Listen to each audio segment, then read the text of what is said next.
بسم الله الرحمن الرحيم. إن الحمد لله نحمده ونستعينه ونستغفره ونعوذ بالله من شرور أنفسنا وسيئات أعمالنا. من يهده الله فلا مضل له ومن يضلل فلا هادي له، وأشهد أن لا إله إلا الله وحده لا شريك له، وأشهد أن محمدًا عبده ورسوله صلى الله عليه وعلى آله وصحبه وسلم تسليمًا كثيرًا. يا أيها الذين آمنوا اتقوا الله حق تقاته ولا تموتن إلا وأنتم مسلمون. يا أيها الناس اتقوا ربكم الذي خلقكم من نفس واحدة وخلق منها زوجها وبث منهما رجالا كثيرا ونساء، واتقوا الله الذي تساءلون به والأرحام إن الله كان عليكم رقيبا.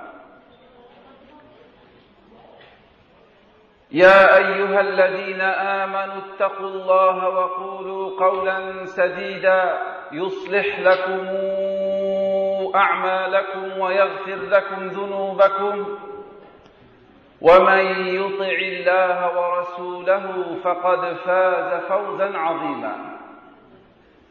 إن أصدق الحديث كلام الله، وخير الهدى هدى محمد صلى الله عليه وآله وسلم، وشر الأمور محدثاتها، وكل محدثة بدعة، وكل بدعة ضلالة، وكل ضلالة في النار.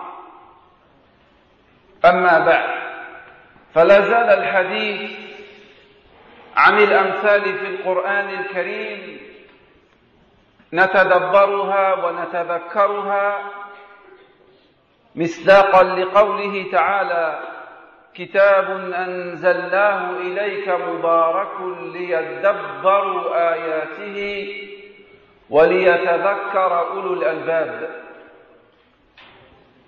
ومصداقا لقوله تعالى: ولقد يسرنا القرآن للذكر فهل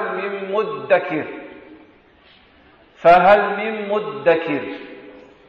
ومصداقا لقوله تعالى: أفلا يتدبرون القرآن أم على قلوب أقفالها. Donc, Inch'Allah Ta'ala, nous allons continuer et terminer aujourd'hui notre cours sur les paraboles, les exemples, les comparaisons données par Allah Jalla Jalaluhu dans son livre. Et ceci afin de méditer, de réfléchir sur ces versets, conformément à la parole d'Allah Azza wa Jalla lorsqu'il dit: voici un livre béni que nous avons fait descendre sur toi afin qu'il médite sur ces versets et que les doués d'intelligence réfléchissent. Et conformément à la parole d'Allah Azza wa Jalla lorsqu'il dit: nous avons rendu le Coran facile pour la méditation, y a-t-il quelqu'un pour réfléchir? Et Allah Azza wa Jalla dans son livre reproche le fait de ne pas méditer le Coran et de ne pas en tirer des leçons, des enseignements et des exhortations. Allah Azza wa Jalla dit: ne médite-t-il pas le Coran, ou bien y aurait-il dans leur cœur des cadenas?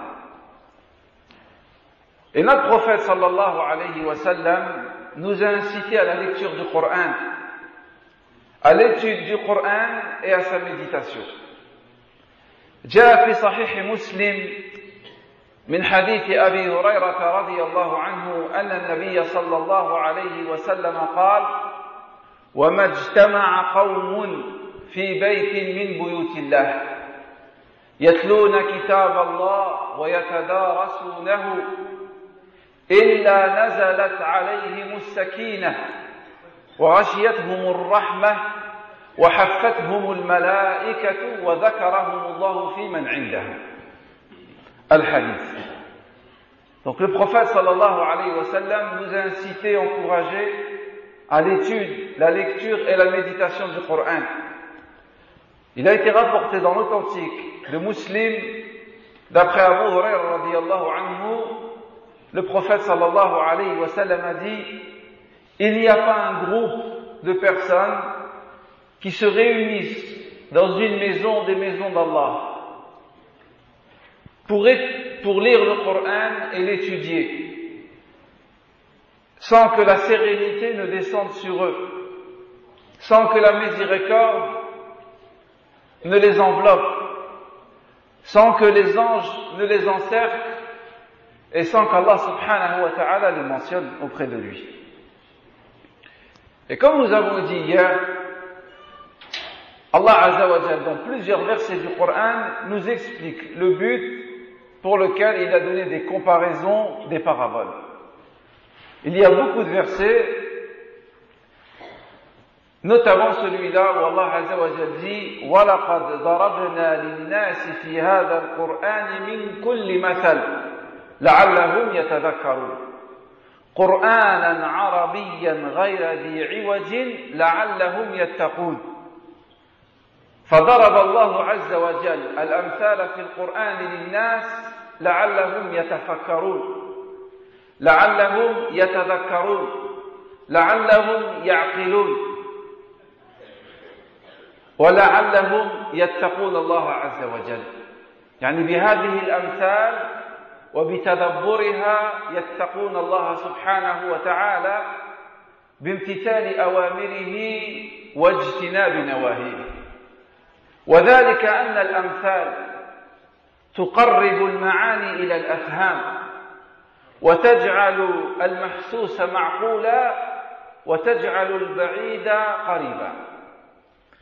Donc parmi les versets qui montrent que dans le Coran il y a des exemples et que l'on doit méditer le Coran et ses exemples, il y a la parole suivante où Allah Azza wa Jalla dit: certes, nous avons déployé pour les gens dans ce Coran des exemples de toutes sortes, afin qu'ils se souviennent. Un Coran en langue arabe dénué de tortuosité, afin qu'ils soient pieux. Donc Allah Azza wa Jalla nous informe dans ce verset qu'il a déployé dans le Coran énormément d'exemples dans tous les domaines, de toutes sortes, afin que les gens méditent, réfléchissent, se souviennent, pour que cela les amène et les pousse à la crainte d'Allah Azza wa Jalla, à observer les ordres d'Allah et à éviter ses interdits. Dans ces exemples, Allah Azza wa Jalla nous fait peur.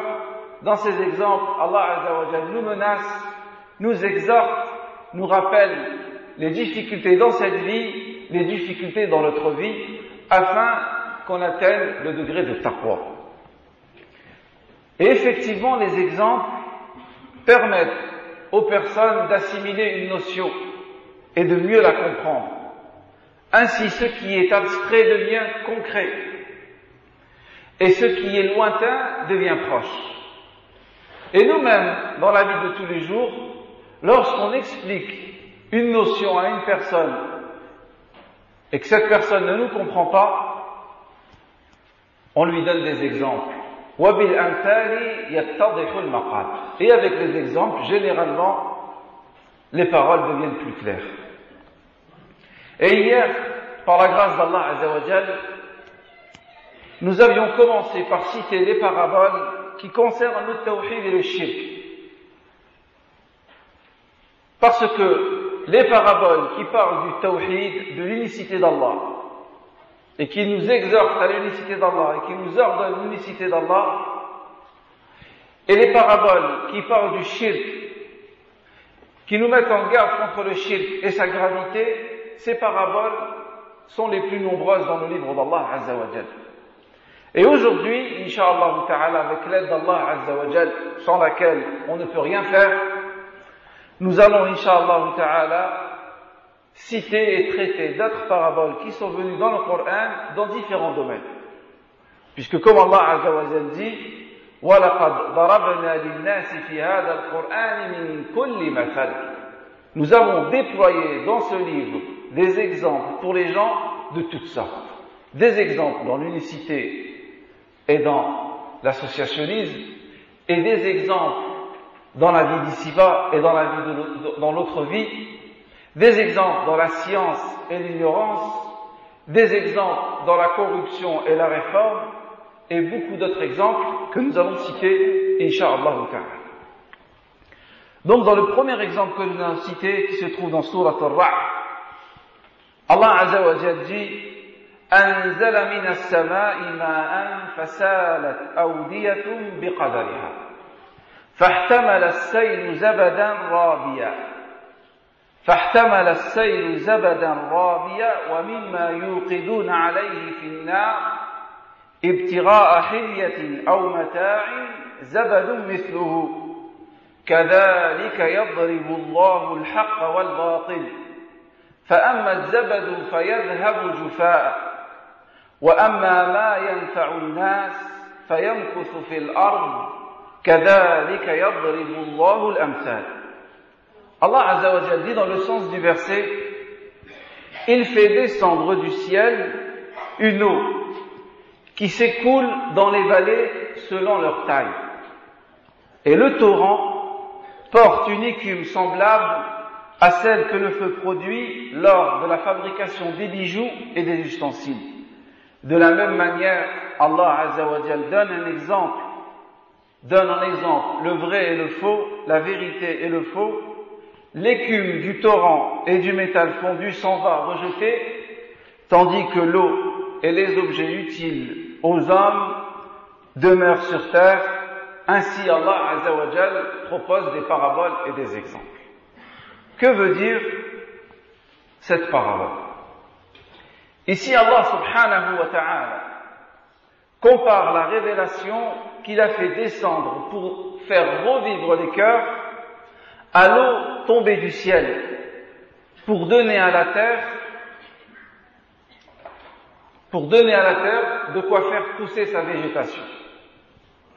Ici Allah Azza wa Jalla établit une comparaison, établit un parallèle entre les cœurs et les vallées.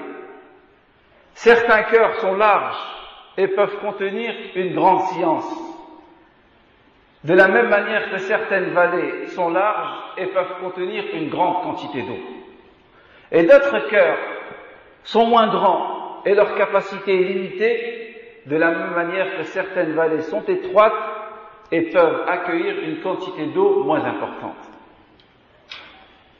Donc ici Allah Azza wa Jalla parle des cœurs.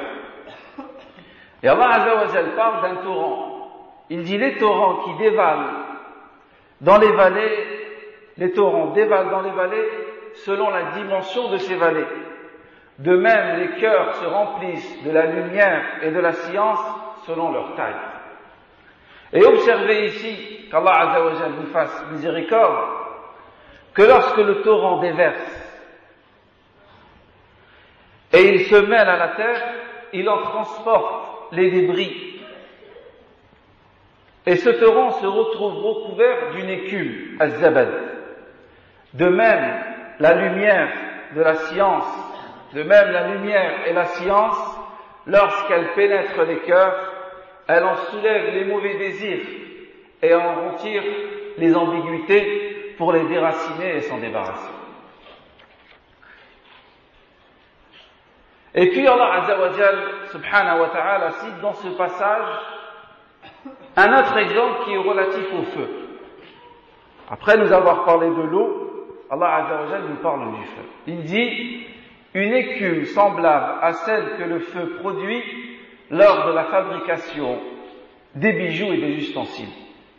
L'écume ici correspond à l'amas d'impureté qui apparaît lorsque la personne fabrique des bijoux, comme l'or, l'argent, le fer ou le cuivre.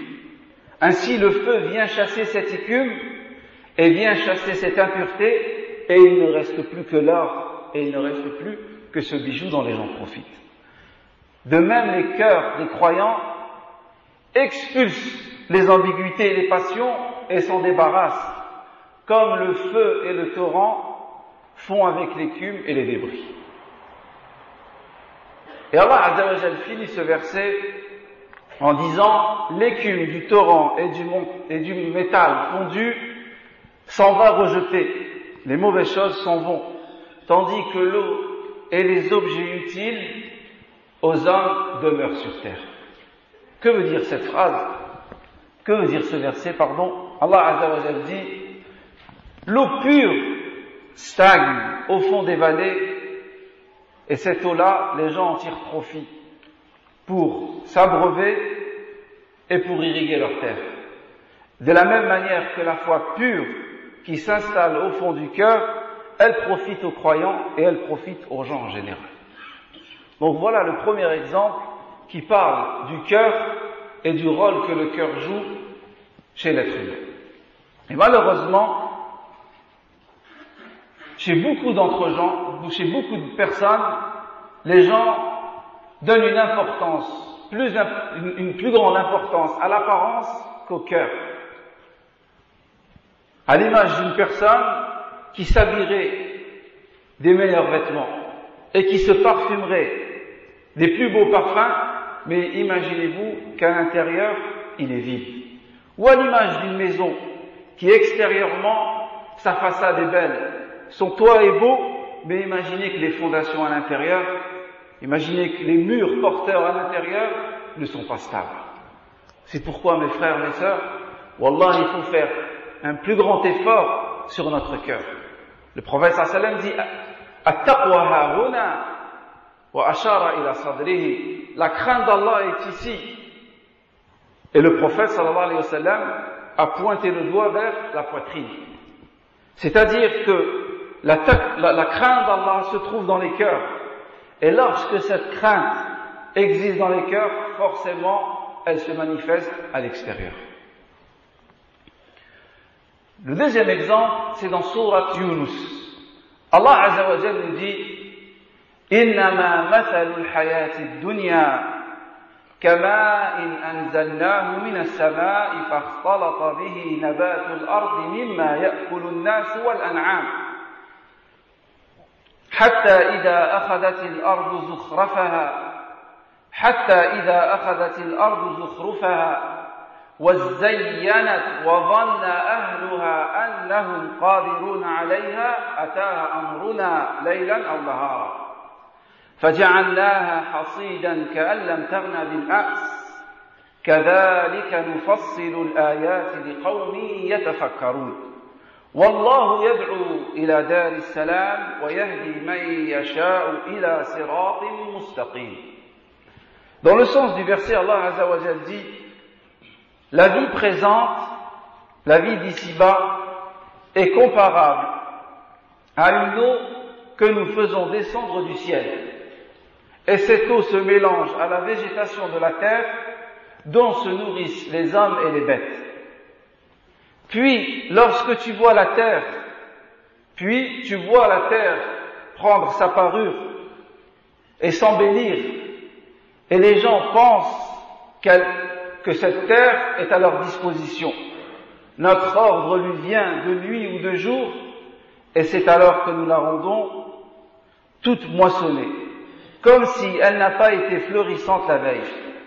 Ainsi Allah Azza wa Jal, ainsi nous donnons les preuves pour des gens qui réfléchissent, et Allah finit le verset en disant: Allah Azza wa Jal appelle à la demeure de la paix et il guide qui il veut vers le droit chemin. Que veut dire cet exemple? Dans cet exemple, Allah subhanahu wa ta'ala décrit ce bas monde coquet et plaisant à voir, si bien que l'homme est charmé. Il est tellement charmé par cette vie d'ici-bas qu'il penche vers cette vie d'ici-bas et il la chérit en étant complètement berné à son sujet. Tels des gens qui observeraient une végétation et des couleurs et la verdure, ils en sont bernés. Et Allah, puisque que cet homme, il a la certitude de posséder cette vie. Et il a l'impression qu'il peut en faire ce qu'il veut. Il en est subitement privé. Et ceci au moment où il a le plus besoin de cette vie. C'est alors que s'interpose l'ordre d'Allah Azza wa Jal entre cette vie et entre cette personne. Comme Allah Azza wa Jal dit dans un autre verset, فَلَمَّا نَسُوا مَا ذُكِّرُوا بِهِ فَتَحْنَا عَلَيْهِمْ أَبْوَابَ كُلِّ شَيْءٍ حَتَّى إِذَا فَرِحُوا بِمَا أُوتُوا أَخَذْنَاهُمْ بَغْتَةً فَإِذَا هُمْ مُبْلِسُونَ. Allah Azza wa Jal dit dans un autre verset, et lorsqu'ils eurent oublié ce que l'on leur avait rappelé, nous leur ouvrîmes les portes de tout bien. Nous leur avons donné de l'abondance, beaucoup de choses de bien. Et lorsqu'ils se sont réjouis de toute cette abondance et de toute cette vie d'ici-bas, Allah Azza wa Jal dit, nous leur saisîmes soudain, et voilà qu'ils sont désespérés. Dans cet exemple, Allah Azza wa Jal compare cette vie d'ici-bas à une terre qu'il irrigue grâce à une pluie par laquelle Allah Azza wa Jal fait pousser une végétation qui est un plaisir pour les yeux. Et lorsque l'homme voit cette végétation et cette terre remplie de cette belle végétation, cet homme est trompé et il s'imagine avoir un pouvoir sur cette vie d'ici-bas. Et il s'imagine qu'elle lui appartient et qu'il contrôle tout. Et puis un ordre vient d'Allah subhanahu wa ta'ala et il vise cette personne et il vise cette vie d'ici-bas et cette végétation disparaît. Et tout ce qui était n'est plus. Et la déception est grande et les mains sont vides. Tel est l'exemple de ce bas monde et de ceux qui lui accordent une confiance aveugle et de ceux qui lui accordent un espoir trompeux. Ou un espoir trompeur, pardon. Et comme cette vie d'ici-bas, regardez comment Allah Azza wa Jal finit ce verset. Comme cette vie d'ici-bas, elle est sujette aux calamités, aux faux espoirs, à la jouissance trompeuse, et qu'en réalité le paradis est à l'abri de tout ce que cette vie connaît comme calamité, Allah Azza wa Jal, après nous avoir parlé de cette vie d'ici-bas, et de dire de cette vie que c'est une jouissance trompeuse, Allah subhanahu wa ta'ala nous appelle vers l'au-delà, et il dit Wallahu yad'u ila dari salam. Allah subhanahu wa ta'ala appelle à la demeure de la paix. Ici Allah Azza wa Jal donne au paradis le nom, la demeure de la paix, où on pourrait aussi traduire la demeure et les lieux saints. Car le paradis est saint de toutes les calamités et les avaries que connaissent la vie d'ici-bas. Cette vie d'ici-bas est éphémère, l'au-delà est éternel. Cette vie d'ici-bas est fatigante, l'au-delà est reposante. Cette vie d'ici-bas est une difficulté, la vie de l'au-delà est une facilité. Dans la vie d'ici-bas, on subit la maladie, et dans la vie de l'au-delà, on ne connaît que la bonne santé.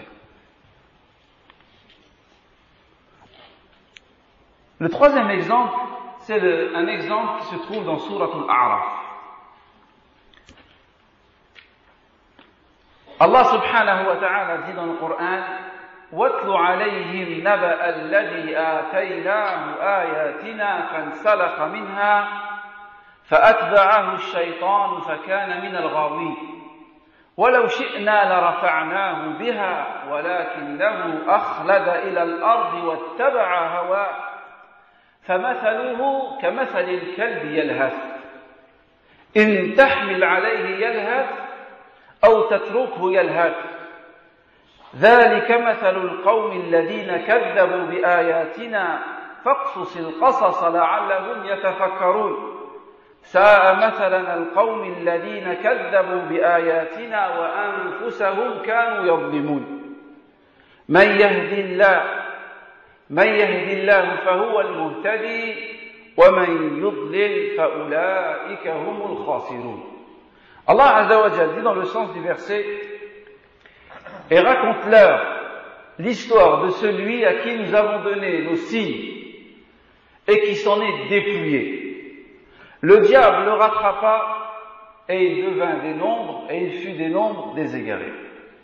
Et si nous avions voulu, nous l'aurions élevé par ces signes, par cette science, mais il pencha vers la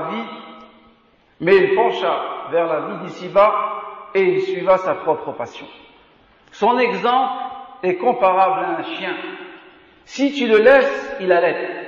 Il respire avec précipitation. Si tu le laisses, son exemple est comparable à un chien. Si tu le laisses, il allaite. Et si tu le chasses, il allaite. Tel est l'exemple des gens qui traitent de mensonges nos signes. Raconte-leur les récits des peuples précédents afin qu'ils réfléchissent. Quel mauvais exemple que ces gens qui traitent de mensonges nos signes et qui se font injustice à eux-mêmes. Celui qu'Allah Azza wa Jal guide, celui-là est le bien guidé, et celui qu'Allah égare, ceux-là sont les perdants. Quel est le sens de cette parabole? Allah subhanahu wa ta'ala, Jalla Jalaluhu, décrit ici les personnes qu'il a favorisées en leur accordant son livre et en leur enseignant ce dont beaucoup d'autres personnes ont été privées. Et malgré cela, ils n'ont pas mis cette science en pratique. Au contraire, ils ont suivi leur passion. Ils ont préféré la colère d'Allah Azza wa Jal à son agrément. Ils ont préféré ce bas monde à la vie dernière. Et ils ont préféré les créatures au Créateur. Dans cet exemple, Allah subhanahu wa ta'ala compare ces gens à des chiens. Et le chien est l'animal le plus répugnant et le moins désirable. Lorsqu'il marche, il rase le sol. Lorsqu'il marche, son museau rase le sol. Il passe son temps à renifler et il ne cesse de sentir son derrière, akramakumullah. Pourquoi ici Allah Azza wa Jal a-t-il comparé celui qui fait passer cette vie éphémère avant la vie de l'au-delà et qui fait passer ses penchants avant la satisfaction d'Allah Azza wa Jal et qui a délaissé la science pour l'égarement? Pourquoi Allah Azza wa Jal compare cette personne au chien qui allaite constamment, qui respire constamment avec précipitation? Parce que les gens qui délaissent la vie éternelle,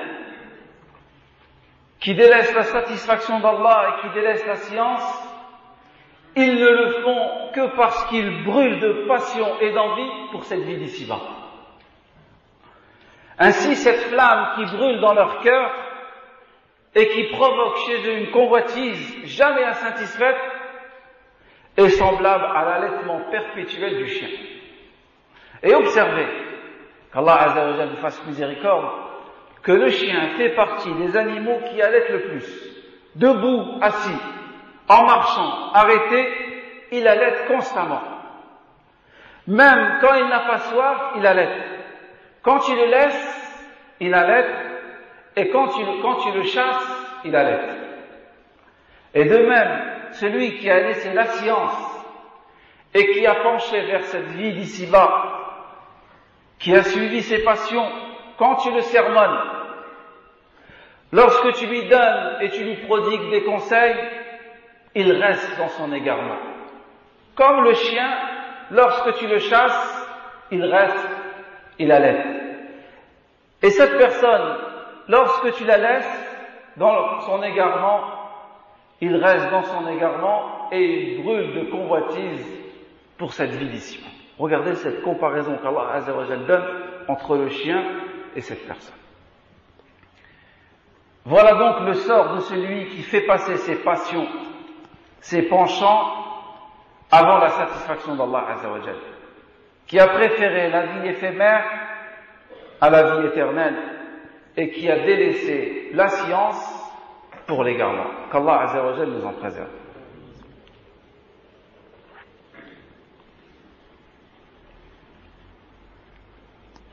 Le quatrième exemple que nous allons donner, c'est un exemple dans Sourate An-Nur.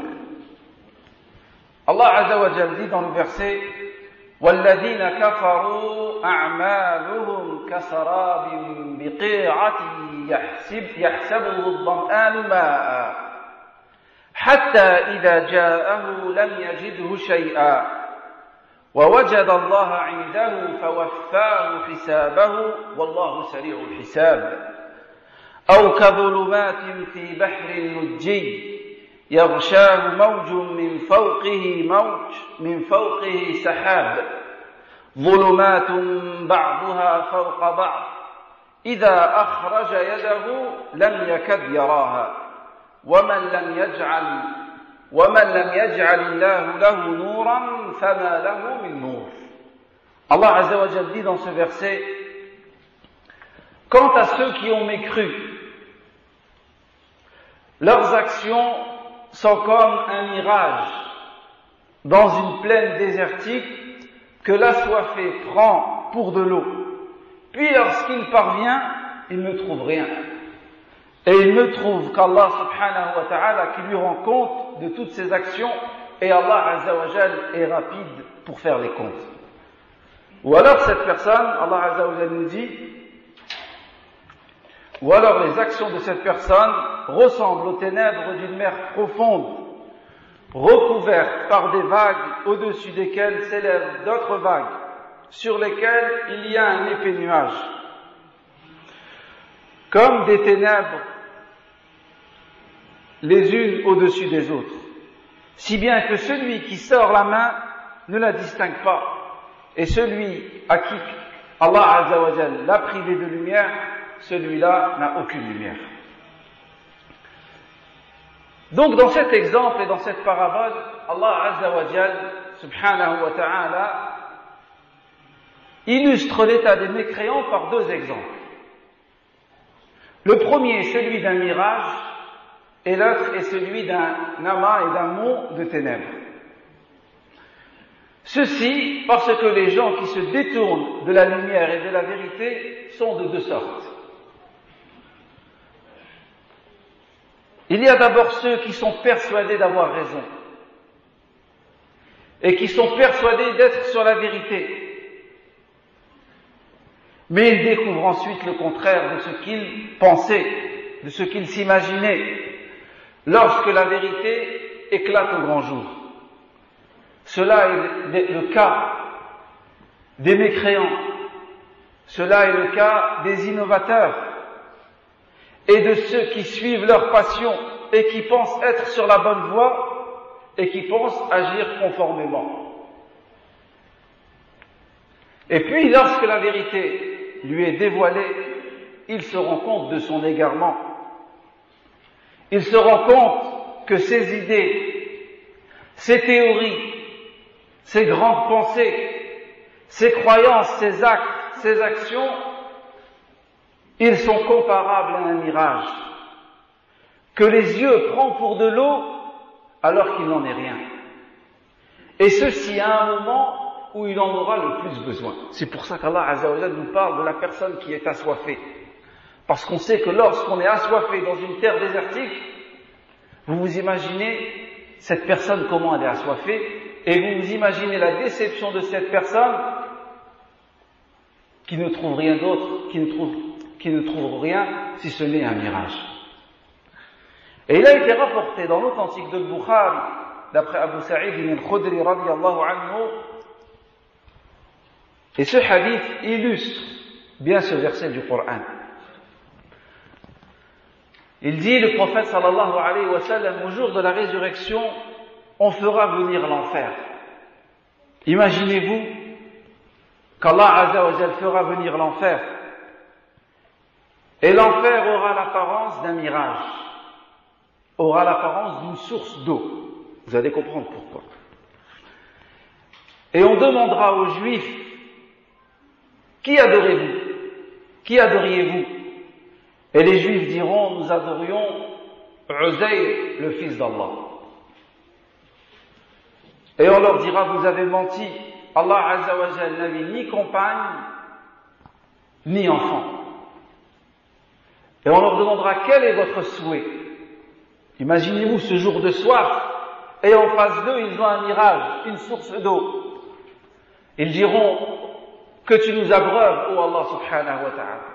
Alors Allah leur dira, buvez.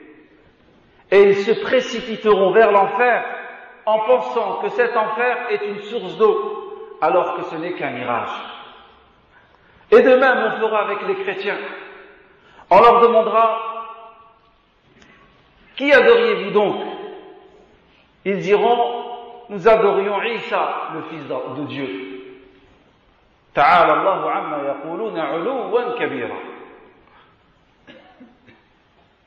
Et on leur dira, vous mentez, Allah subhanahu wa ta'ala n'a ni compagne ni enfant. Et on leur demandera, quel est votre souhait? Imaginez ces personnes qui pensaient être sur la vérité, qui pensaient être sur le droit chemin. Ils diront, Isa, ils diront, nous voulons de l'eau. Lorsqu'Allah Azza wa Jalla leur demandera, que voulez-vous? Alors ils se précipiteront vers l'enfer en pensant que cet enfer est une source d'eau, mais en réalité c'est un mirage. Voilà un exemple concret. Voilà un hadith prophétique qui vient clairement expliquer le verset que nous avons cité. La deuxième catégorie des gens qui est citée dans ce verset, ce sont ceux qui vivent dans un amas de ténèbres. Il peut s'agir ici de ceux qui suivaient les autres, les gens de l'innovation, ou les gens qui suivent aveuglément d'autres personnes, les personnes de la première catégorie. Donc parfois c'est des personnes qui peuvent connaître la vérité et le droit chemin, mais ils préfèrent les ténèbres du faux à l'égarement. Ces gens-là, Allah Azza wa Jalla nous dit, ils sont dans l'obscurité de leur attitude, de leur âme et de leur ignorance. Ils ressemblent donc à des gens en pleine mer, recouverts par une vague, elle-même recouverte par une autre vague, et elle-même recouverte par de sombres nuages. Au point où lorsqu'il sort sa main, il ne la voit même pas. Imaginez-vous l'égarement de ces personnes, qu'Allah Azza wa Jalla nous en préserve. Le cinquième exemple, c'est un exemple dans Sourate Al-Baqarah. Allah Azza wa Jalla nous dit, مثل الذين ينفقون أموالهم في سبيل الله كمثل حبة أنبتت 7 سنابل في كل سنبلة 100 حبة والله يضاعف لمن يشاء والله واسع عليم سبحانه وتعالى.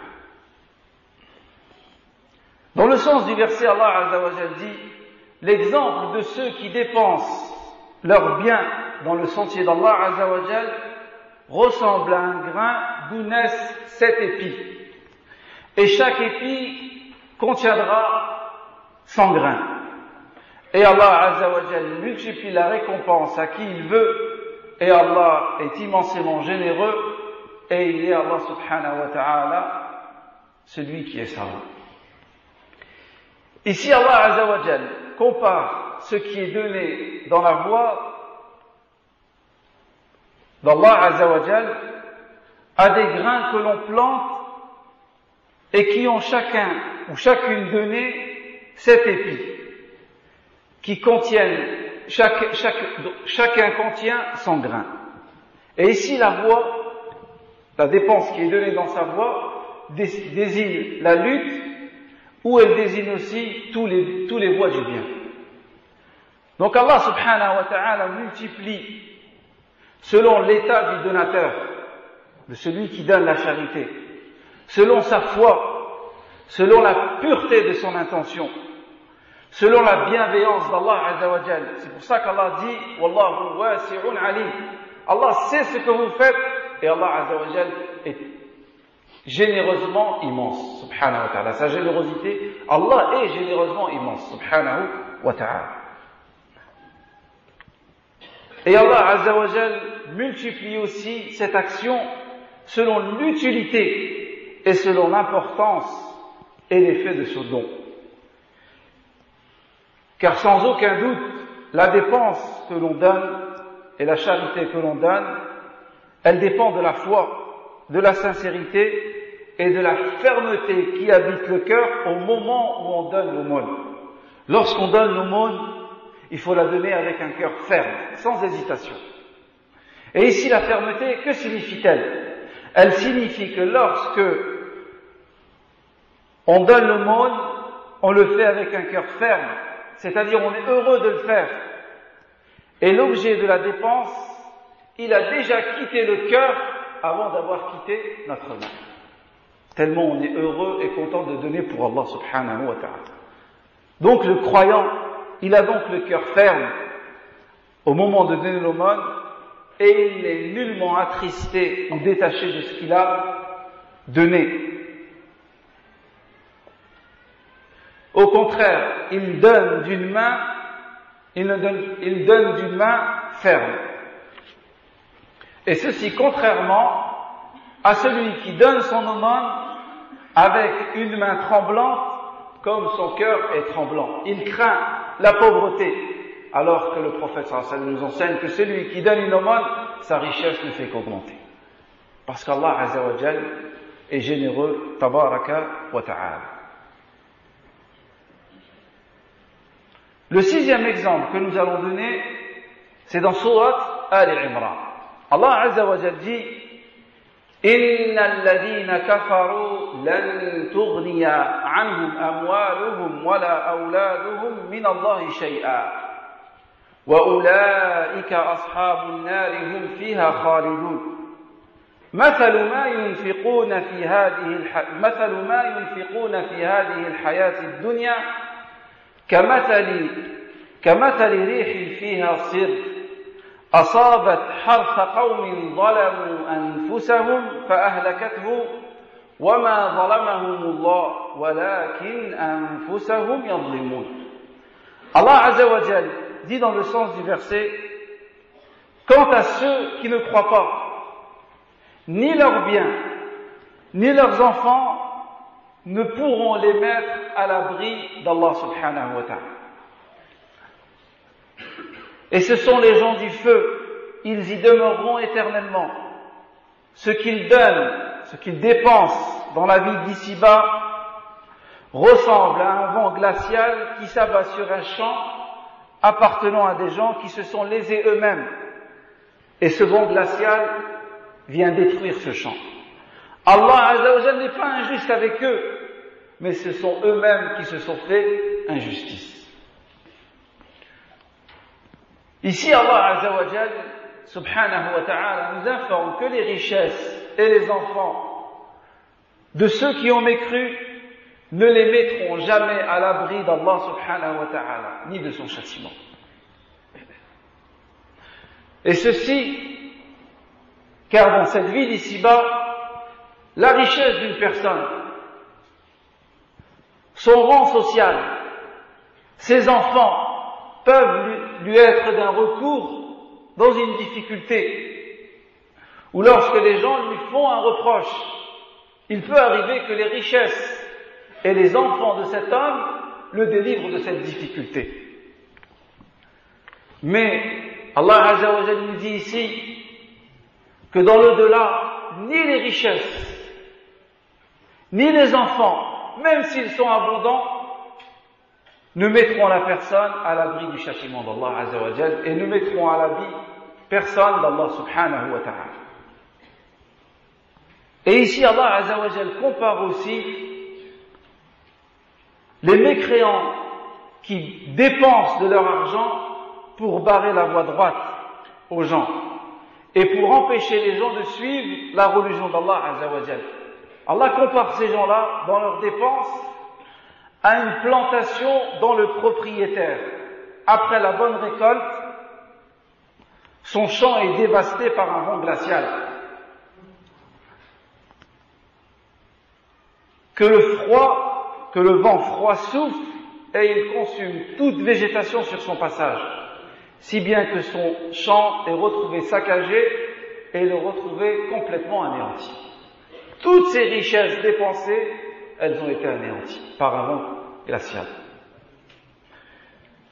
Et ces gens-là sont comme Allah subhanahu wa ta'ala dit: إن الذين كفروا ينفقون أموالهم ليصدوا عن سبيل الله فسينفقونها ثم تكون عليهم حسرة ثم يغلبون والذين كفروا إلى جهنم يحشرون. Allah Azza wa Jalla dit à propos de ces gens, il dit: ceux qui ont mécru dépensent leurs biens pour barrer le chemin d'Allah. Regardez ici une petite parenthèse. Les mécréants dépensent de leurs biens pour barrer le chemin d'Allah. Où sont ces croyants qui dépensent de leurs biens pour ouvrir le chemin d'Allah aux gens? Allah Azza wa Jalla dit: ceux qui ont mécru dépensent de leurs biens pour barrer le chemin d'Allah, et après les avoir dépensés, ils seront pour eux, toutes ces richesses et ces dépenses, un sujet de regret. Puis ils seront vaincus. Regardez cette promesse d'Allah. Ils seront vaincus, et tous ceux qui ne croient pas en Allah seront ressuscités en enfer et rassemblés en enfer. On finit avec ce dernier verset, Inch'Allah. Je me permets de prendre 2-3 minutes et on va terminer. Parce que c'est un exemple très important. Cet exemple, c'est un exemple dans Surat al-Hujurat. Allah Azza wa Jalla dit: Ya ayyuhalladhina amanu ijtanibu kathiran min adh-dhann inna ba'da adh-dhanni ithm wa la tajassasu wa la yaghtab ba'dukum ba'da ayuhibbu ahadukum an yakula lahma akhihi mayyitan fakarihtumuh wattaqullaha inna Allaha tawwabur rahim. Allah Azza wa Jalla dit: ô vous les croyants, évitez de faire trop de suppositions sur les autres. Certaines suppositions sont un péché. Et il dit: ne vous espionnez pas. Et il dit: ne médisez pas les uns sur les autres. L'un de vous aimerait-il manger la chair de son frère? Non. Vous en auriez horreur et craignez Allah Azza wa Jalla, car Allah subhanahu wa ta'ala est celui qui accepte le repentir et il est le miséricordieux. Ici, Allah Azza wa Jalla compare le fait d'écorcher l'honneur de son frère au fait de déchirer sa viande et sa chair. Puisque la personne qui médit viole l'honneur de son frère en son absence, et il ressemble à cela à quelqu'un qui déchire la viande de son frère en l'absence de son âme après sa mort. Pourquoi cela? Pourquoi Allah Azza wa Jalla nous parle de manger la viande de son frère mort? Parce que la personne sur qui les gens pratiquent la médisance, elle est incapable de prendre sa défense face à ce qu'on lui reproche, puisqu'elle est absente. Lorsque les gens parlent sur cette personne n'est pas là pour se défendre. Elle ressemble donc à un mort qu'on découpe sans qu'il puisse se défendre. Alors que la fraternité, al-ukhuwa, elle implique l'entraide, et elle implique d'honorer son frère, et elle implique de ne pas critiquer, d'accuser et de s'en prendre à son frère. C'est pourquoi Allah Azza wa Jalla dit: de même que vous détesteriez manger la chair de votre frère mort, de même vous devez détester pratiquer la médisance. Voilà pour ce qui était des exemples dans le Coran, et on a besoin de méditer le Coran de manière générale et en particulier les exemples. Regardez ce qu'Allah Azza wa Jalla dit dans le Coran, il dit: لو أنزلنا هذا القرآن على جبل لرأيته خاشعا متصدعا من خشية الله وتلك الأمثال نضربها للناس لعلهم يتفكرون. Allah Azza wa Jalla dit: si nous avions fait descendre ce Coran sur une montagne, tu aurais vu cette montagne s'humilier et se fendre par la crainte d'Allah Azza wa Jalla. Et ces paraboles, nous les citons afin que les gens réfléchissent. Regardez une montagne ferme, immense. Si Allah Azza wa Jalla révélait sur cette montagne le Coran, cette montagne se fendrait. Est-ce que nous, lorsqu'on lit le Coran, notre cœur se fend? Est-ce que notre cœur s'humilie? Cheikh Al-Uthaymin, rahimahullah ta'ala, dit, celui qui, lorsqu'il entend le Coran, son cœur ne s'humilie pas, qu'il demande à Allah de lui donner un cœur, parce qu'il n'a pas de cœur. Nas'alullah al-afiya, subhanaka Allahumma wa bihamdik, ashhadu an la ilaha illa ant, astaghfiruka wa atubu ilayk.